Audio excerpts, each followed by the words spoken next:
Welcome to Luca is a Billionaire, where the only thing I invest in is your answers.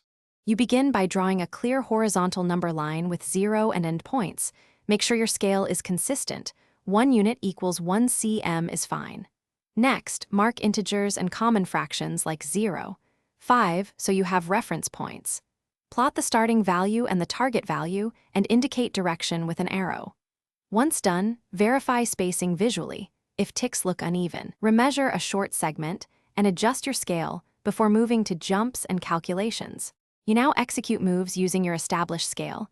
Measure each jump with a ruler or counters so every step equals exact units. For addition, move right. For subtraction, move left. This visual rule prevents sign errors. When values are large, group moves into manageable chunks. For example, perform +3 then +2 instead of a single +5, because smaller steps reveal mistakes earlier. Once done with grouped moves, sum the numerical changes to confirm you landed on the intended value. You finish by verifying your final position. Count ticks from 0 to the point and compare with the expected value, making sure signs and directions matched each move. If the result differs, backtrack the sequence in reverse.